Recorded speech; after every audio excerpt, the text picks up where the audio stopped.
안녕하십니까? 네. 오늘 하루 어떻게 시작을 하셨습니까?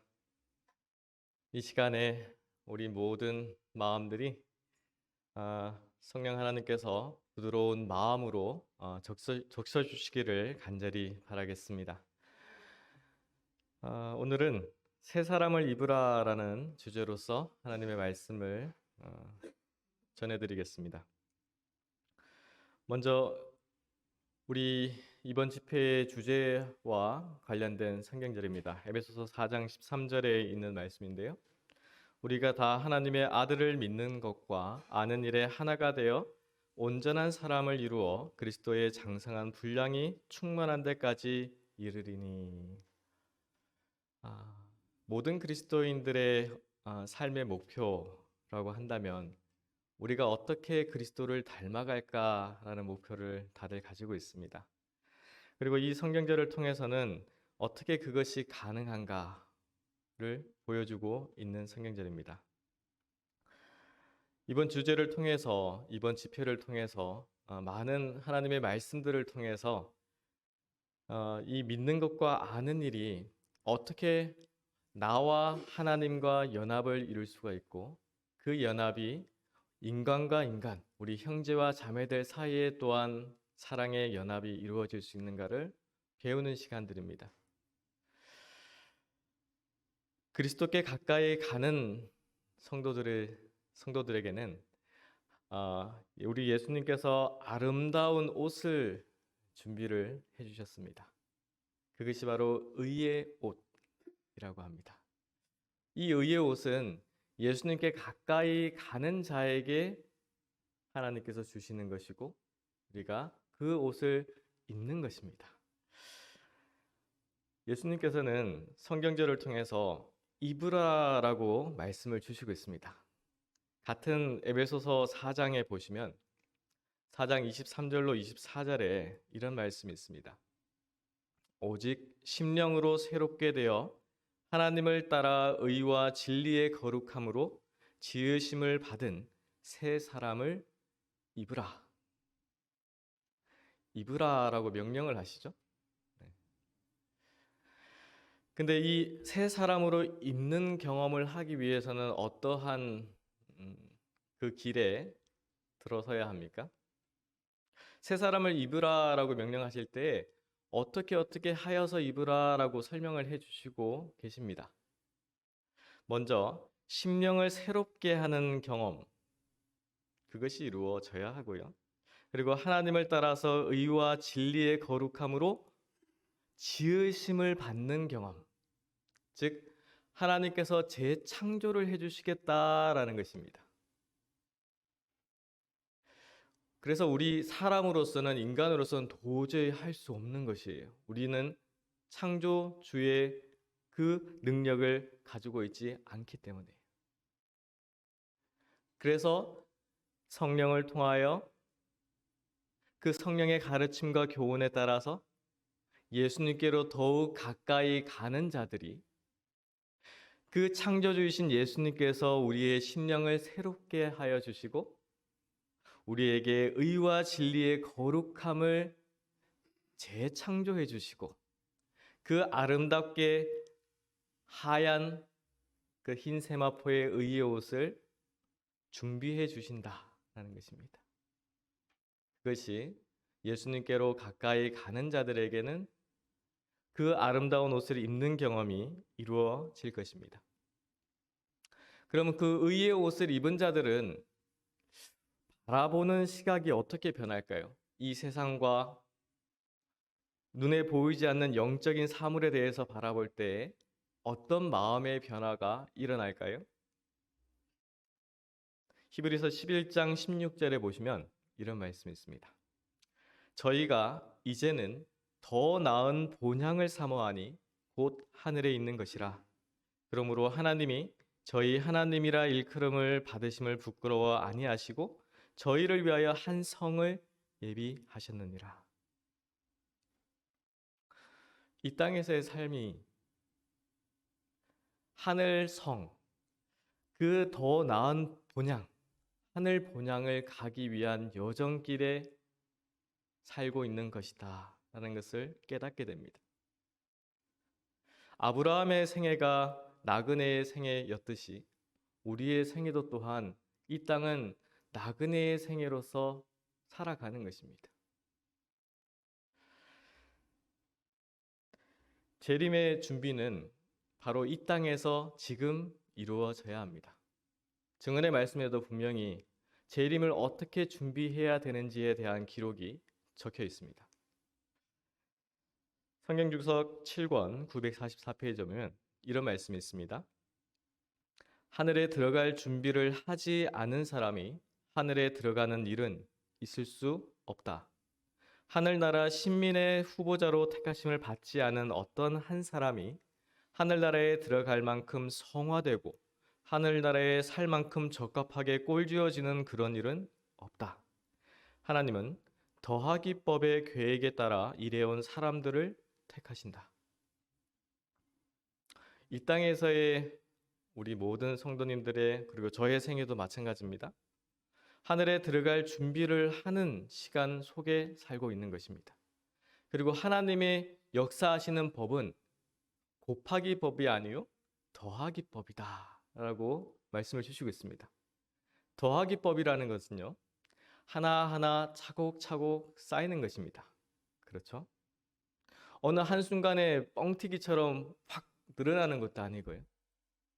어느 한순간 나누기처럼 확 줄어드는 것도 아닙니다. 정말 예수님을 믿고 그 믿음과 신뢰와 신앙으로서 날마다 예수님과 동행하는 삶을 사는 그리스도인들은 더하기법으로서 하나님의 계획에 따라서 살아갑니다. 어떤 때는 1을 더하기도 하고요. 어떤 때는 2를 더하기도 하고요. 어떤 때는 0을 더하기도 합니다. 더하기예요. 하지만 우리가 날마다 어떠한 모습으로 사느냐에 따라서 정말 하늘나라 들어가기에 적합한 준비가 되어 있는지, 되어 있는 자를 하나님께서는 부르시기 위해서 택하신 자를 데려가시기 위해서 오신다라는 것입니다. 그러면 그리스도께서 우리 마음 가운데 임하실 때에 우리의 품성의 변화는 어떻게 이루어질까요? 재림신도 가정에 있는 말씀입니다. 많은 사람들이 그리스도께서 임하실 때에 품성이 변화될 것이라고 생각함으로써 스스로 속이고 있다. 그러나 그리스도께서 나타나실 때에 마음의 변화는 있지 않을 것이다. 우리는 품성의 결함을 이 세상에서 회개하여야 하며 그리스도의 은혜를 통하여 은혜의 시기가 계속되는 동안에 이 결함들을 극복하여야 한다. 이 세상은 하늘의 가족이 되기 위하여 준비하는 장소이다. 어느 한순간에 어떤 이벤트적으로 변할 것이야 라는 기대를 가지고 신앙하시는 그리스도인들이 많습니다. 하지만 우리의 인생은 순간순간의 삶의 연속의 그러한 인생입니다. 내일을 위해서 살고 있지만 그런 소망을 가지고 살고 있지만 실상은 지금이라는 시간 안에서 살아가고 있는 삶입니다. 그래서 지금 이 순간에 내가 어떠한 생각으로 어떠한 마음으로 예수님을 바라보고 하나님의 말씀을 묵상하고 내 마음 가운데 믿음과 신앙이 있는가에 따라서 우리의 품성은 변화될 수도 있고 변화되지 않을 수도 있습니다. 그래서 이 시간, 이 말씀들을 우리가 듣는 시간에 더욱 집중하시고 하나님의 말씀에 어떠한 기록이 있는지 그 말씀이 나의 심령을 깨우치도록 기도하는 심령으로 하나님의 말씀을 대해야 할 것입니다. 예레미야서 7장 23절에 보시면 이런 말씀이 있습니다. 오직 내가 이것으로 그들에게 명하여 이르기를 너희는 내 목소리를 들으라 그리하면 나는 너희 하나님이 되겠고 너희는 내 백성이 되리라. 너희는 나의 명한 모든 길로 행하라. 그리하면 복을 받으리라. 복을 받는 비결이 나와 있습니까? 참 많은 경우에 있어서 이 복이라는 단어가 주는 의미가 굉장히 큽니다. 신앙을 하는 신앙인도 그렇고 신앙을 하지 않는 비신앙인도 그렇고 이 복이라는 단어를 너무나 다들 좋아합니다. 그래서 중국에 보면은 이 복이라는 글자가 거꾸로 해서 이렇게 매달려 있는 거 보셨습니까?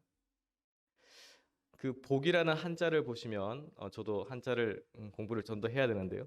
그 복이라는 한자를 중국에 있는 어떤 호텔이나 식당이나 가시면 이 복이라는 글자인데 거꾸로 이렇게 돼 있는 글자들을 보실 때가 있으실 겁니다. 그게 어떤 의미냐면 이 복이 이 장소에 내려온다라는 뜻입니다. 복 받는다. 그래서 그것을 상징적으로 그렇게 걸어놓고 행위를 하는데요.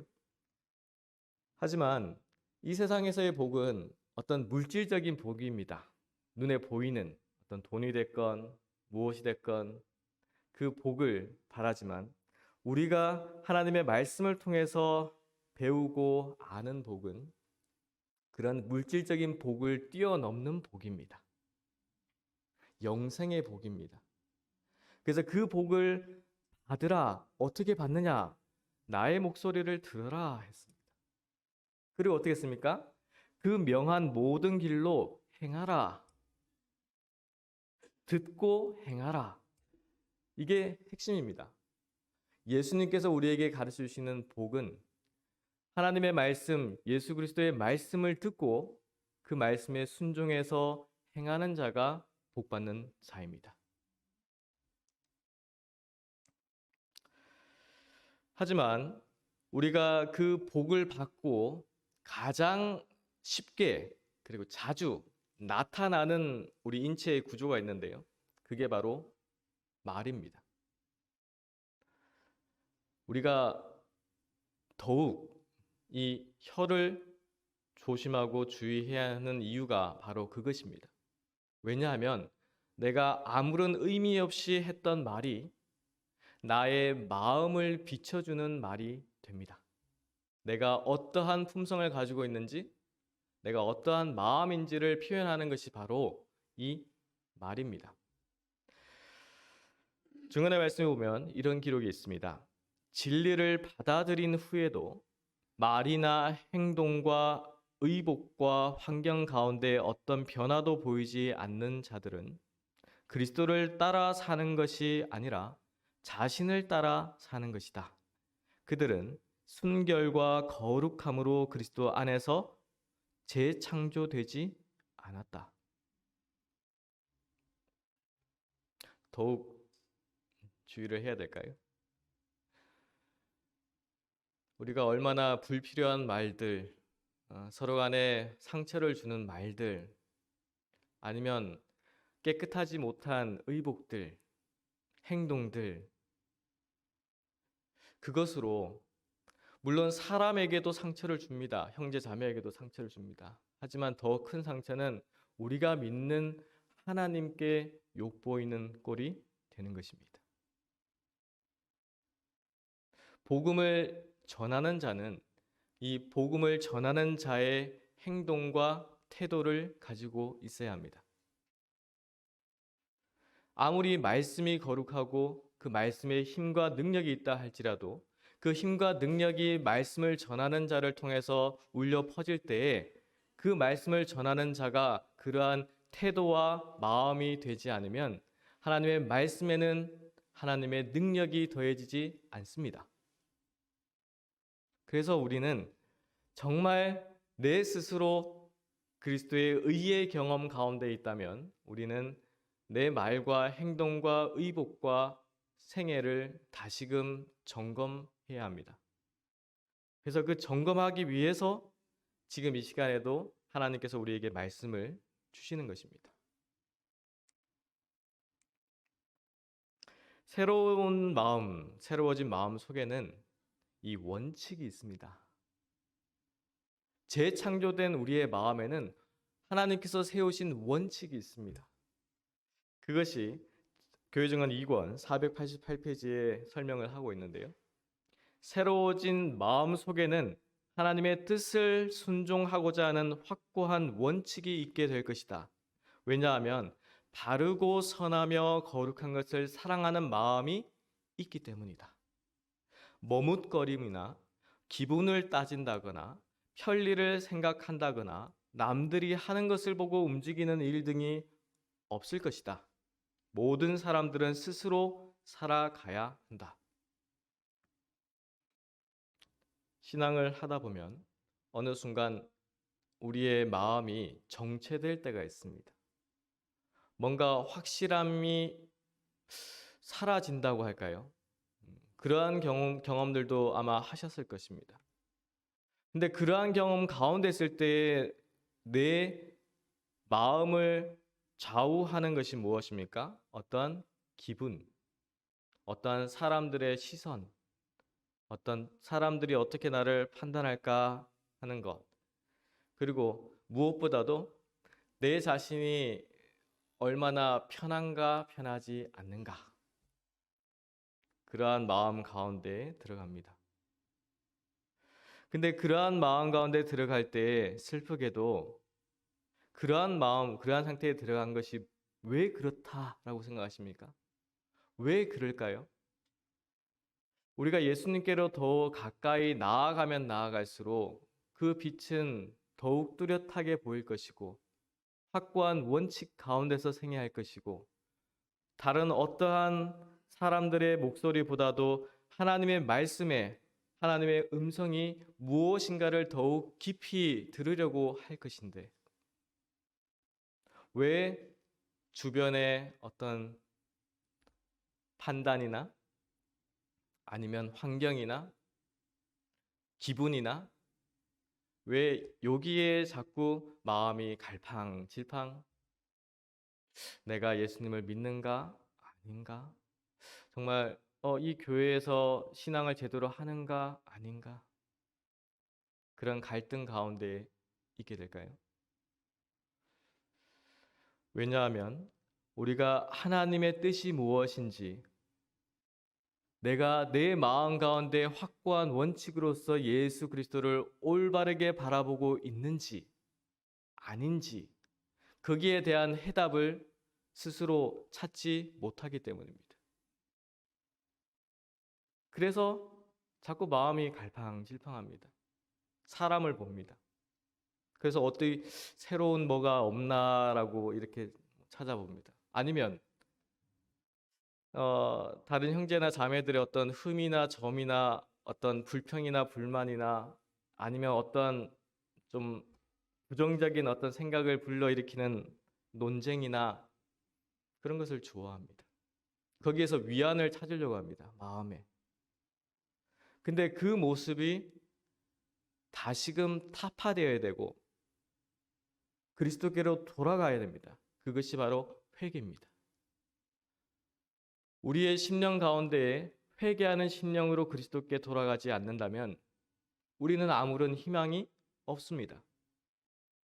신앙을 1년 했건 평생을 했건 그거 아무런 의미가 없습니다. 왜 그렇습니까? 우리는 과거의 역사에 의해서 우리의 인생이 사는 것이 아니라 지금 이 순간에 내가 어떠한 마음의 태도로 사느냐에 따라서 우리의 구원과 우리의 영생이 하나님께서 하나님의 자녀로 부르시는 그 아름다운 초청이 이루어지는 것입니다. 시대소망에 참 아름다운 말씀이 있습니다. 시대소망 668페이지입니다. 모든 참된 순종은 마음에서 우러나온다. 그리스도와 함께 일하는 것은 마음이다. 만일 우리가 동의한다면 그분은 우리의 마음과 정신을 당신은 자신의 것으로 간주하시고 우리의 사상과 목적을 당신의 뜻과 일치하도록 섞어 놓으실 것이다. 그리하여 우리가 그분에게 순종한다면 그것은 우리 자신이 받은 자극을 실행에 옮기는 데 불과하게 될 것이다. 세련되고 성화된 의지는 그분을 봉사하는 일에서 최고의 기쁨을 발견하게 될 것이다. 하나님을 아는 것을 특권으로 생각하고 우리가 하나님을 알 때에 우리의 생애는 계속적인 순종의 생애가 될 것이다. 우리가 어떠한 순종이나 어떠한 선한 봉사나 우리의 행위를 판단할 때 눈에 보이는 그 결과로서 판단하기를 좋아합니다. 그것이 우리 인간의 어떻게 보면 한계입니다. 하지만 하나님께서 우리를 보시는 그 참된 순종과 봉사는 우리의 마음에 어떠한 생각과 의지를 가지고 그 일을 하는가입니다. 눈에 보이는 결과물은 그 마음에서 나오는 힘이, 능력이 밖으로 표현되고 표출되는 모습일 뿐입니다. 그래서 우리가 순종을 하면서 하나님께 헌신하고 봉사할 때도 마찬가지입니다. 만약 내 마음 가운데 기쁨이 나지 않고 내가 왜 일할까? 괴롭고 슬프고 뭔가 짜증이 나고 아니면 왜 다른 이들은 안 할까? 이런 생각도 하고 왜 내 아내는 이럴까? 내 남편은 이럴까? 라는 생각을 할 때가 있습니다. 근데 그런 마음 자체를 다시금 깊이 살피시고 생각해 보십시오. 내가 그러한 마음으로 형제 자매를 대할 때 과연 그 속에 예수님께서 함께 하시는가? 그리스도의 그 아름다운 의가 내 마음 가운데 있는가?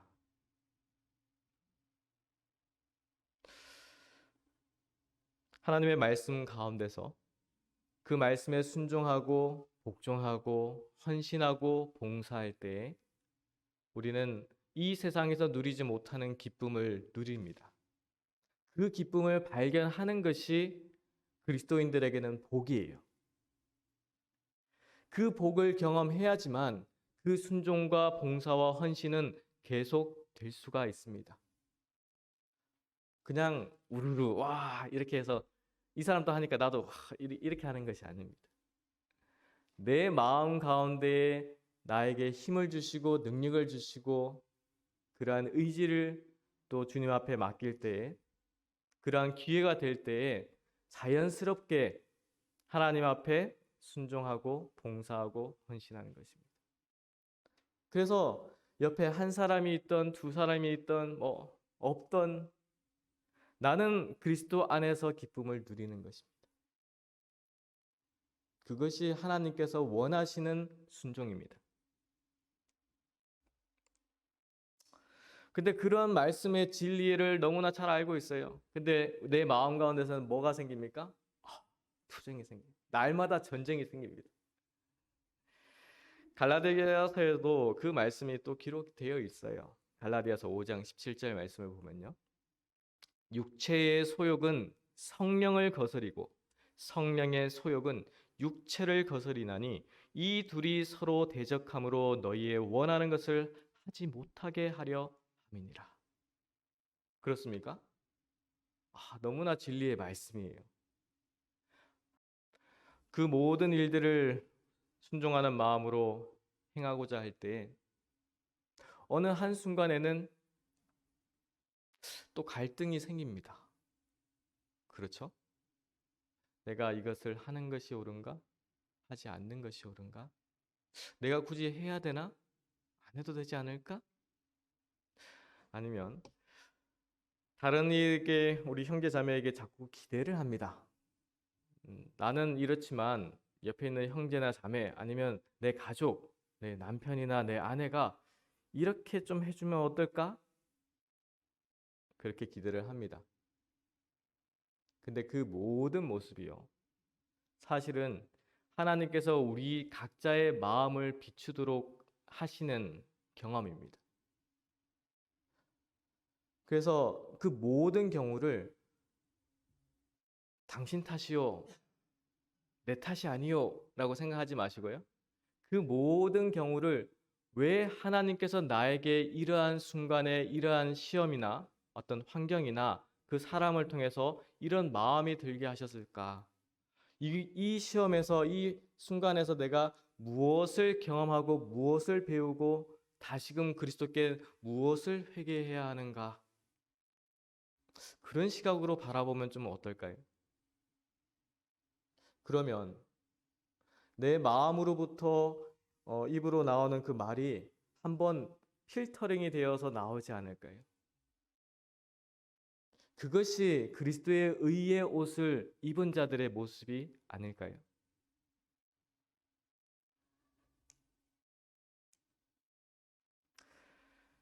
리뷰 앤 헤럴드에 이런 말씀이 있습니다. 거룩한 본성에 참여할 때에 죄를 향한 선천적, 후천적 경향들은 품성에서 없어지게 되고 선을 위한 살아있는 힘이 된다. 거룩한 본성에 참여한다. 신의 성품에 참여하는 자들, 그리스도의 의의 옷을 입는 자들, 같은 말씀입니다. 우리가 그 경험에 정말 내가 들어가 있다면 우리는 이 말씀이 내 속에서 역사에서 이루어짐을 믿어야 합니다. 경험해야 합니다. 그것이 하나님의 말씀이에요. 왜 여전히 나는 변할 수 없어요. 나는 이런 모난 성격이 있어서 도저히 안 돼요. 왜 도저히 안 된다 그럴까요? 그 순간에는 자꾸 내 자신을 바라보기 때문에 안 되는 겁니다. 그 말이 내 입 밖에 나올 때는 그리스도를 바라보는 시각에서 자꾸 내 자신을 바라보는 시각으로 보기 때문입니다. 그러니까 안 되죠. 변화가 안 되죠. 아무리 해도. 하지만 분명히 기록되어 있습니다. 거룩한 본성에 참여할 때 죄를 향한 선천적, 후천적 경향들은 품성에서 없어지게 되고 선을 위한 살아있는 힘이 된다. 그래서 이 경험 가운데 들어가시기를 간절히 바라겠습니다. 그러한 경험에 들어갈 때에 믿는 것과 아는 일의 하나가 되어서 그리스도의 장성한 분량에 이르게 될 때에 에베소서의 같은 장에 보면 어떠한 형제들의 모습, 어떠한 형제들의 생애로 살아야 하는가도 또한 설명되어 있습니다.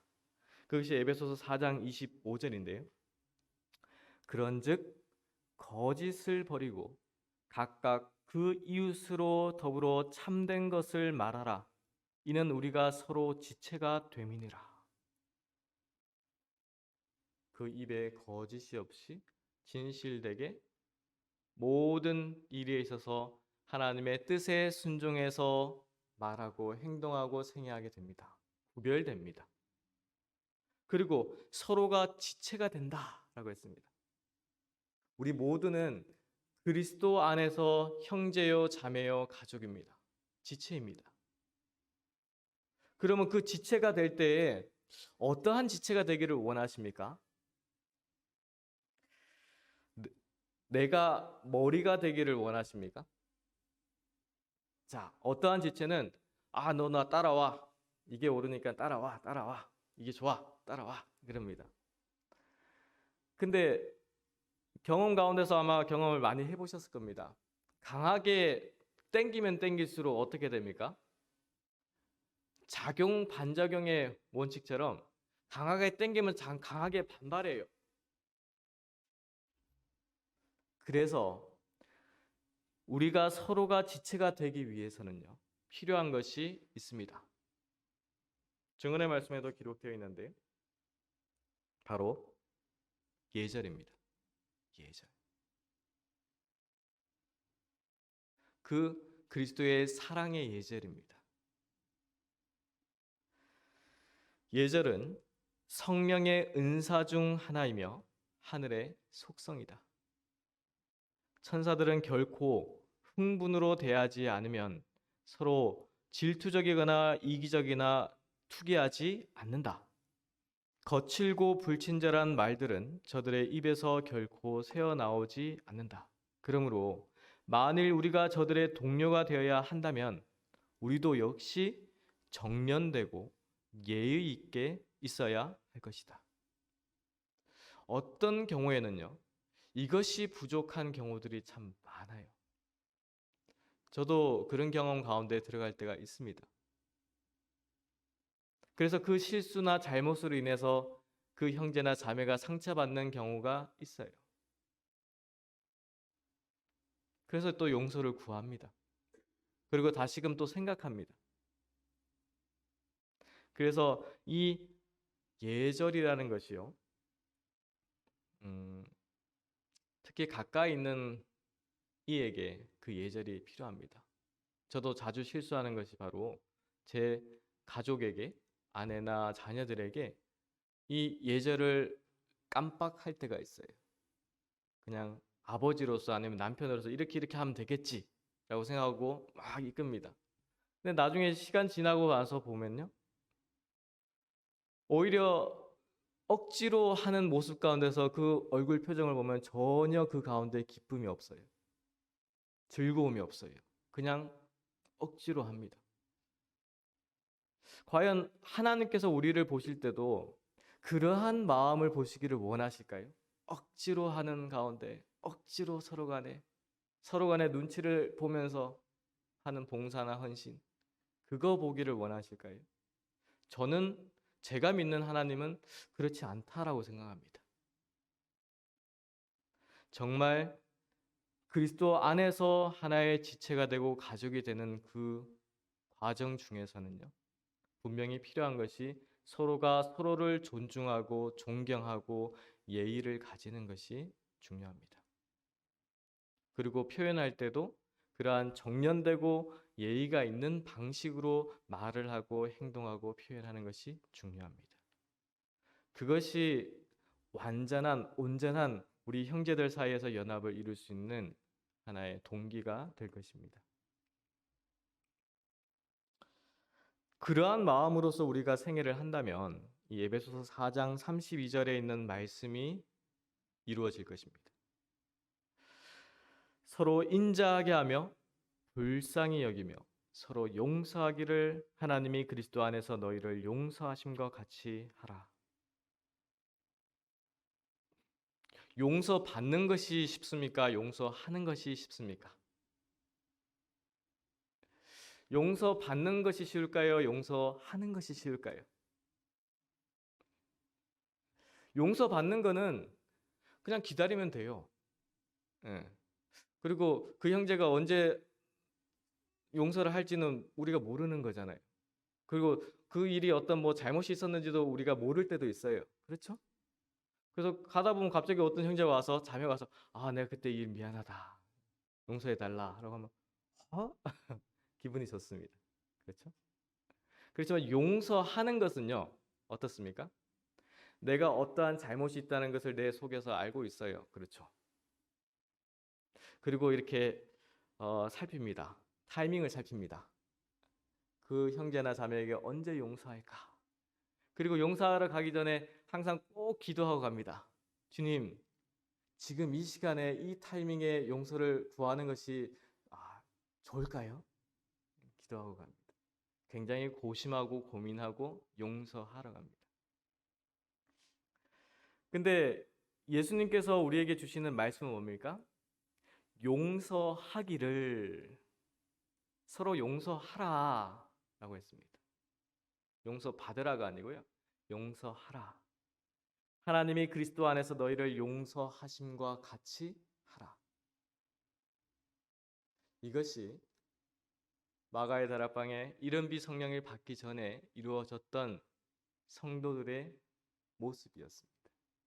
이것이 열흘간에 서로 간에 그러한 일이 이루어지고 그들의 마음이 한 성령 안에서 연합되었을 때에 성령의 권능이 120명의 제자들에게 임했던 것입니다.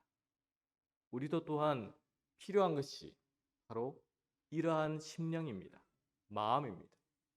그래서 그리스도의 의의 옷을 입은 자들만이, 그리고 날마다의 생애를 통해서 우리의 말과 행동이 그 그리스도의 의로 인해서 훈련되고 개발되는 그러한 심령을 가진 그리스도인들만이 바로 진실을 말할 수 있고 서로 간에 지체가 되기도 하고 서로 간에 용서할 수도 있는 것입니다. 그래서 이 늦은 비 성령에 대해서 우리가 이야기할 때요. 그 성령의 역사가 내 마음 가운데 이루어지기 위해서는 우리의 심령이 그 성령을 받기 위해 준비되지 않으면 아무리 기별의 말씀에 그것이 기록되어 있다 할지라도 그 말씀이 내 심령을 움직이게 하지 못합니다.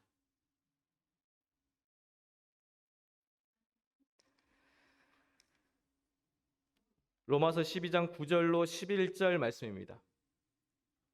사랑엔 거짓이 없나니 악을 미워하고 선에 속하라. 형제를 사랑하여 서로 우애하고 존경하기를 서로 먼저 하며 부지런하여 게으르지 말고 열심을 품고 주를 섬기라. 이 말씀의 기록들이 우리의 마음에 있습니까? 내 생애를 변화시키고 있습니까? 그 그리스도의 사랑이 내 속에서 정말 역사하고 계십니까? 정말 악을 미워하고 선에 속하는 경험 가운데 있습니까? 형제를 우리 예수 그리스도 안에서 사랑하고 있습니까? 우애하고 있습니까? 서로 존경하고 있습니까? 부지런합니까? 게으르지 말고 열심을 품고 주를 섬기고 있습니까? 이 말씀이 그냥 문자로서 우리에게 와닿는 것이 아니고요. 지식으로 와닿는 것이 아니고요. 내 생애를 변화시키는 하나님의 능력으로 임하고 있습니까?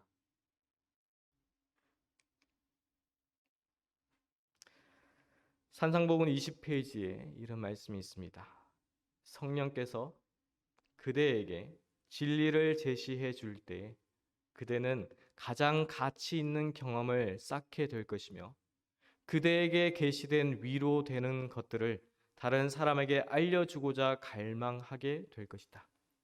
그들과 교제하게 될 때 그대는 그리스도의 품성이나 사업에 관한 어떤 새로운 사상을 전하게 될 것이다. 그리고 또 그리스도를 사랑하는 자들과 사랑하지 않는 자들 모두에게 나누어 줄 수 있는 그분의 자비로운 사랑에 대한 새로운 계시를 갖게 될 것이다. 성령께서 날마다 우리 마음 가운데에 계시다면 그 성령을 통하여 우리는 진리를 더욱 배우게 되고 사모하게 되는 경험 가운데에 들어가게 될 것입니다. 복음을 사모하는 자들은 이 복음을 전해야 된다는 그 사명 가운데서 생애하게 될 것입니다. 한 달란트를 받았던 종처럼 땅 속에 그 복음을 감추는 것이 아니고요. 우리는 이 복음을 어떻게 전할까? 기회가 있을까? 하나님께서 나에게 어떠한 임무를 접촉하게 해주실까? 기회가 될 때마다 내가 믿는 바를, 내가 아는 바를, 그 예수님을 우리는 소개하게 됩니다. 그 일을 통해서 그 형제나 자매에게도 복이요, 나에게도 또한 복입니다. 더욱 깊이 연구하시게 될 것이고요. 더욱 깊이 알고자 하실 것이고요. 더욱 깊이 확신 가운데서 힘있게 순종하는 생애를 살게 될 것입니다. 로마서 5장 5절에 있는 말씀입니다.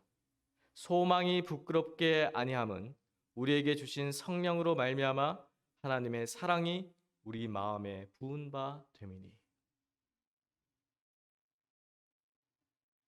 성령께서 임하셔서 우리 마음 가운데 역사하고 계실 때 우리는 하나님의 사랑이 무엇임을 깨닫게 될 것입니다. 우리가 이 땅에서 보는 자주 변하는 그런 사랑이 아니고 변하지 않는 사랑입니다. 그 사랑을 우리 마음에 부어주신다고 했습니다. 부어주신다는 말씀은 하나님께서는 그 사랑이 흘러 넘치기 때문에 그 끊임없는 생명수를 우리 마음 가운데 끊임없이 부어주시는 겁니다. 우리는 그것을 받는 것이고요. 그 경험 가운데에 들어가야 합니다.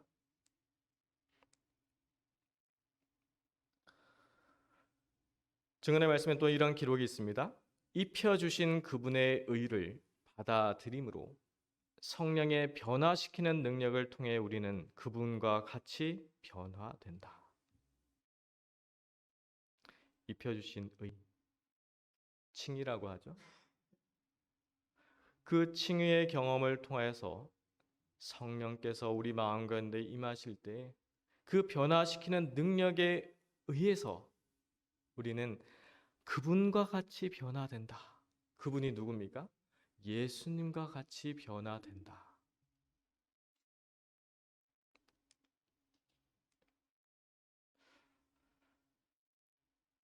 증언의 말씀은 또 좋은 말씀이 있어서 좀 소개를 해드리겠습니다.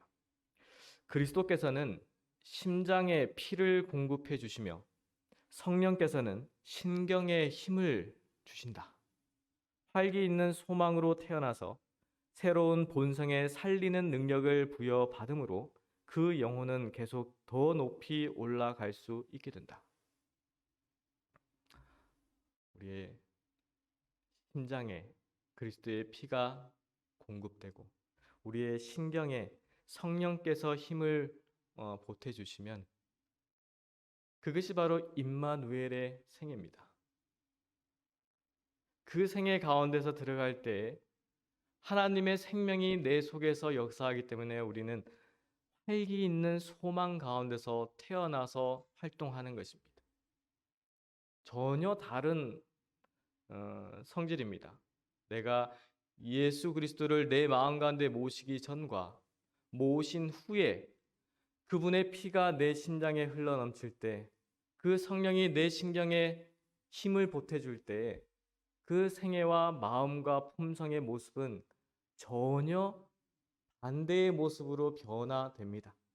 그것이 바로 신의 품성에 참여하는 경험입니다. 하나님의 거룩한 본성에 우리가 함께 동참해서 들어가는 경험입니다. 그래서 그러한 경험을 통해서 우리의 영혼은 더욱 예수 그리스도와 더욱 가깝게 다가가는 경험을 하게 될 것입니다. 구주를 받아들이는 사람들은 하나님의 자녀들이 된다. 그들은 그분의 영적 자녀들로서 거듭나고 의와 참된 거룩함으로 새롭게 된다. 그들의 마음은 변화되었고 보다 분명한 시력으로 영원한 실제들을 바라본다. 그들은 하나님의 권속으로 입양되었고 그분의 형상을 따라 성령으로 말미암아 변화되어 영광에서 영광으로 변화된다. 우리가 이 경험 가운데 들어가야 하지 않겠습니까? 이 하나님의 말씀이 내 마음 속에서 실질적으로 변화를 일으키는 힘, 능력, 그러한 가운데 들어가야 하지 않겠습니까? 의와 참된 거룩함이 있는 생애가 어떠한 생애인지 우리의 생애를 통하여 이 세상의 복음으로 전파해야 하지 않겠습니까? 저는 그것이 우리 개혁운동 교회가 가져야 될 마음의 태도다라고 생각합니다. 어떠한 지식, 교리 많습니다. 하지만 실질적으로 우리 마음 가운데에 참 그리스도의 보혈로서 새 사람을 입는 경험 가운데에 들어가지 않으면 그것은 그냥 머릿속에서 맴도는 지식입니다. 우리는 그 지식을 뛰어넘는 경험 가운데에 들어가야 합니다. 우리의 마음이 정말 성령으로 불의 침례를 받는 경험이 무엇인지 그 경험 가운데에 들어갈 때 분명히 우리의 말과 행동과 생애는 변화될 것입니다. 모든 일에 있어서 하나님의 뜻이 무엇인지 살피게 될 것이고 그 하나님의 뜻을 주의 깊이 듣고 하나님의 뜻에 순종해서 생애하는 삶을 살게 될 것입니다. 그 가운데서 우리 영혼의 기쁨을 누리는 복을 경험하게 될 것입니다. 갈라디아서 5장 26절로 27절 말씀입니다.